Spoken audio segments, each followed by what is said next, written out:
Good morning, friends. Welcome to Barcelona. So I've had a nice lie-in, actually. Enjoyed the basic but good free breakfast.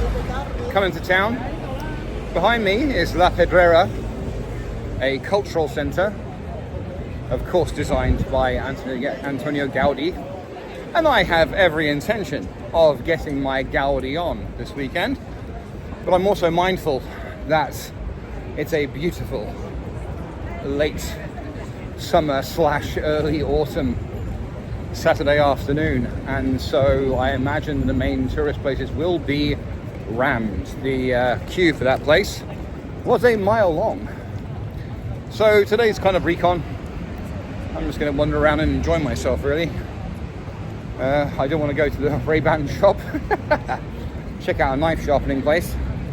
And on the way, I'm probably going to stop at the cathedral and look at the Casa Batlle, see if that's even remotely viable today.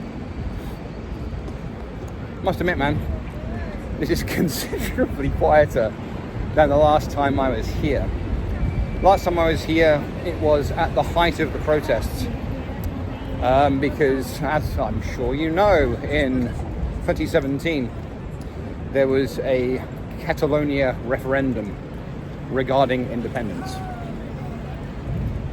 There had been demonstrations going on and off for a very long time, culminating in a referendum where the overwhelming majority voted to secede from Spain. Now, Spain consists of 17 autonomous regions, semi-autonomous, if you like, a little bit like Scotland and Wales, that kind of thing. Their own parliament, their own government, but part of the whole.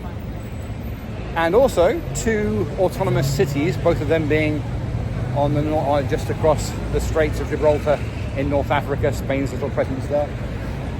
Catalonia is by far the richest, the most prosperous, where probably with the slight exception of Madrid, and is an extremely popular place. Barcelona is and has been for quite some time in the top 10 cities, world cities, in which to live, work, study and research. And with good reason. It's a good place. Anyway, swinging back to the point, Jeff. When I arrived, and this is 6 years ago now, visiting an old friend of mine, Lucy, who I am going to see in a few days as well.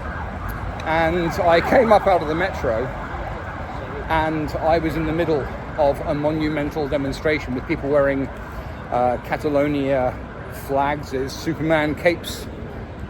That weekend there was 1 million people on the streets just protesting because the referendum had been declared as unconstitutional by the federal government, if you like, in Madrid, and they had sent in the military.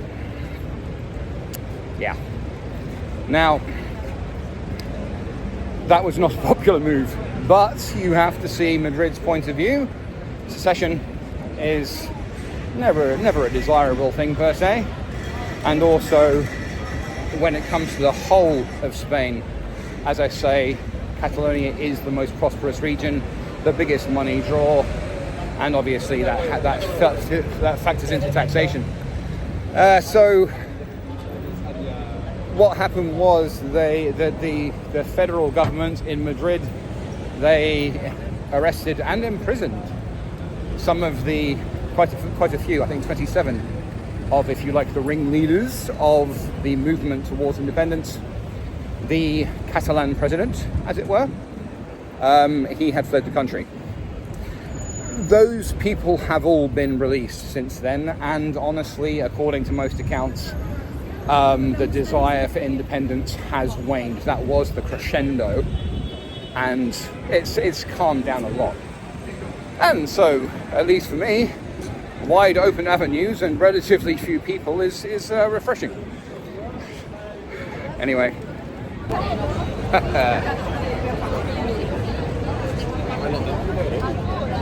Yeah, same deal. Now, as I say, it was predictable. I was expecting it. to be quite this busy. But what I'm going to do is I have 2 days during the week where I don't start until like 10:30. So what I'm going to do is one of those days. I was going to go to the beach this morning because I haven't seen the sea in, well, 6 weeks. And I wanted to watch the sunrise over the Mediterranean. Unfortunately, the weather conspired against me. I woke up and it was still quite cloudy. It burned off by 10, but it was still quite cloudy. So I'm hoping that I can do that Wednesday or Thursday, and then I'll hop on a weekday first thing into the more popular areas. So yeah. So I'm going to hop across to Las Ramblas, find myself a coffee and a pastry, settle down, a bit of a people watch before having another walk around town. But since I have a bit of time before I get there, a little bit of information about Antoni Gaudi. Gaudi is synonymous with Barcelona. His work is everywhere here, and it is absolutely incredible. His work is known as sui generis, which is just a fancy Latin term meaning unique. He is his own influence. His most famous work, the Sagrada Familia, remains unfinished. Nearly a century after his death. He was born in 1852 and died in 1926. I'll get back to his death in a little while. He was unusual in that he would sculpt instead of drawing blueprints. He would work in 3 dimensions. He would sculpt his work, which was highly unusual. He is the greatest exponent of what's called Catalan modernism, and his name is immortal in this city. And like I say, his work's everywhere here, man. I passed 3 buildings just in the last 10 minutes. His work was dominated by religion. He was a devoutly religious person throughout his life, and that, honestly, his faith gained momentum over time. When he was young, he was apparently quite a dandy, really. Lots of frilly shirts and colourful coats, but towards the end of his life, especially after 1909, he became a great deal more dishevelled, to the point where he was mistaken as a beggar a lot of the time, which did him no favours on the last day of his life. He was an incredibly faithful person, and you can see the religious aspects to his work. And of course, his greatest work is an amazing cathedral, which is unique in style. He was also a very proud Catalan. I'm going to have to look up the quote actually, but once when he was arrested by police during a protest, they kept addressing him in Spanish, and he refused to speak Spanish and only spoke Catalan. There is a quote, which I don't want to misquote, so I will look it up as to what he said to them regarding that issue. Right, having stopped for a few seconds at a level crossing, I did actually look up the quote. He had been arrested at a protest, and the police who had beaten him, bear in mind, were insisting on speaking to him in Spanish. He would only reply in Catalan. And he said, "My profession obliges me to pay my taxes, and I pay them, but not to stop speaking my own language." Similarly, and this is a big one actually, when the King of Spain, Alfonso XIII, visited the Sagrada Familia, Gaudi only spoke to the king in Catalan. He refused to speak Spanish. And the Prime Minister at the time, who was a Mallorcan native and was therefore Catalan himself, replied to Gaudi in Catalan, thereby smashing royal protocol. You get the idea. Proud Catalan native.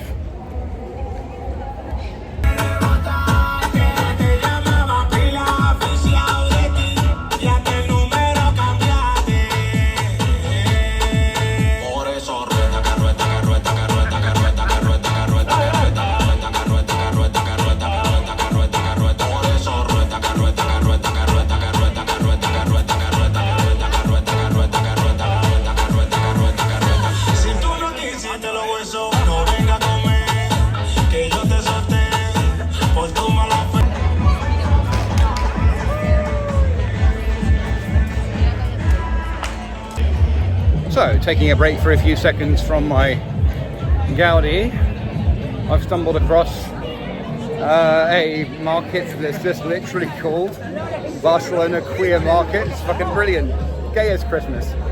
And there's a I don't know, aerobic salsa dance along thing up the way there. Brilliant. It's so much fun. Ah, and a lovely kids section here too. Awesome. Anyway.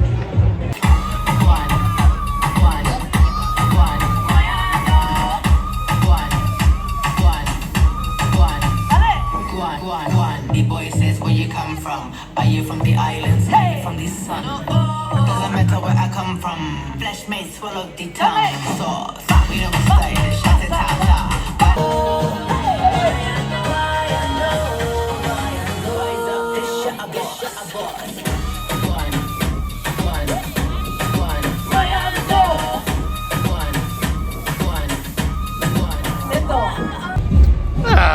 So much fun. A whole bunch of people getting their gay on. I jumped in there for a couple of minutes myself. A little hot now, actually. I did see this one guy in like a jigsaw puzzle t-shirt, and obviously every piece was a different color. I like that. Different color jigsaw pieces all fitting together to make a whole. I like that. That was cool. And if you'll forgive me for a Star Trek reference, the Vulcans have a concept and indeed a symbol: infinite diversity through infinite combination. It's just how life should be, really. Anyway, just waiting to cross the road now. So back to Gaudi. In 1883, Gaudi, already famous of course, was put in charge of the Sagrada Familia. That took a very long time of his life. The year 1909 and the 1910s were very, very difficult for Gaudi. He had already suffered from TB, and he had designed the Passion sculpture in the church during this time. But that decade, his friends, his family died, and he was in terrible financial straits, and he decided to dedicate himself to the church, really allowed himself to become disheveled. He went to mass every day, and from 1915 onwards he dedicated himself only to the Sagrada Familia, and that would just take the rest of his life.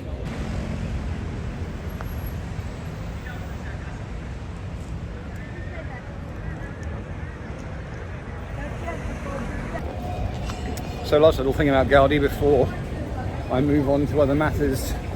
I will come back to him when I go into his buildings. On the 7th of June 1926, Gaudi was, as I say, disheveled, unshaven, hair everywhere, scruffy clothing. He was walking to prayer and confession as he did every day, and he was hit by a number 30 tram.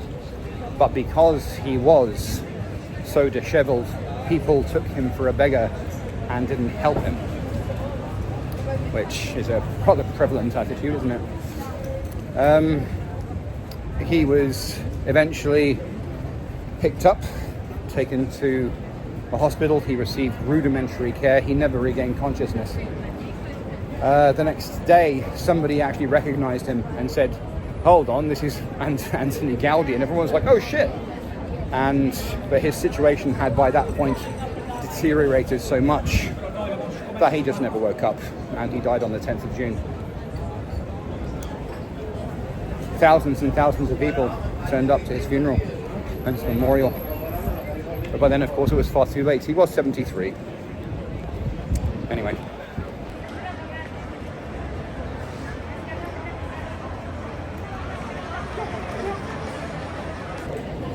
Stepping from the sunlight of Las Ramblas into the dim light of Barcelona Old Town.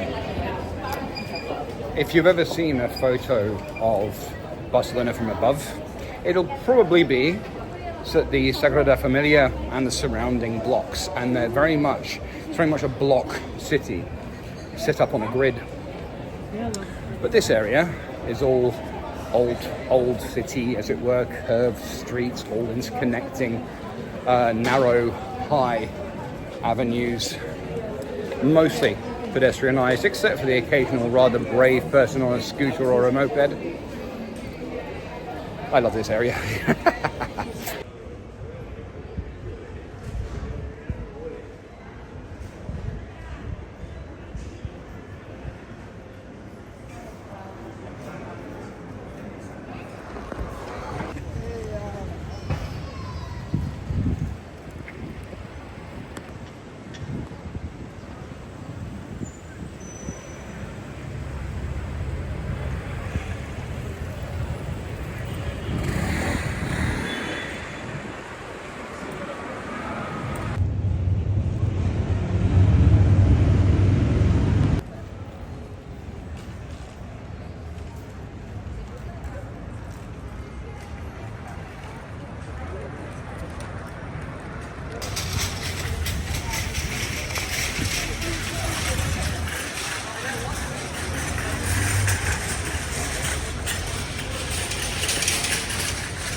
Right, so behind me is the Palau de la Música Catalana, a concert hall built for a choral company called Orfeo Catalunya, which was a key part in the cultural Catalan rebirth of the early 20th century. It was built, and it's very much in the Catalan modernism style, epitomized by Gaudi, but it was designed by a man called Luis Domenica y Montana.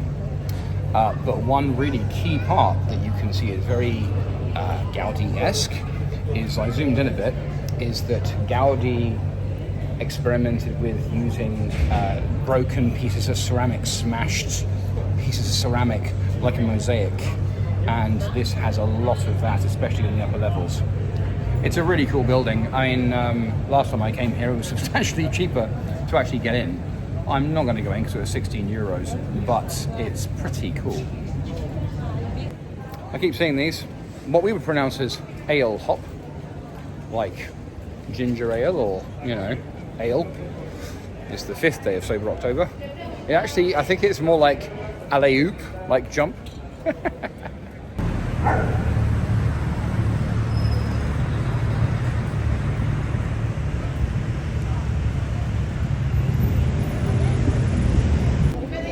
So having stopped off for a very decent bowl of ramen, spicy miso ramen of course, I am a fairly harsh judge of ramen, having lived in Japan, but it was good.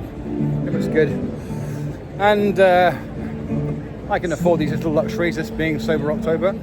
I still have a slab of meat pie, Andorran meat pie in my bag, but I'm going to buy some mayonnaise later to have with that, or some mustard or something. I'm now at the cathedral, but I'm not going to go in. I'm going to wait until later because right now is, if you like, tourist season. About 5 o'clock is more like the Catholic season, so you don't have to pay. It is rather nice. The facade you see is neo-Gothic, It was put there in the 17th century, 18th century, because traditionally Catalan churches and cathedrals on the exterior are remarkably nondescript. They saw their faith and piety, they didn't need any particular ostentation on the outside. But then, of course, it was decided a little later on that it needs to be a little more grand. So everything that you see on the exterior is just a couple of hundred years old. The interior is substantially older. We'll go in there later.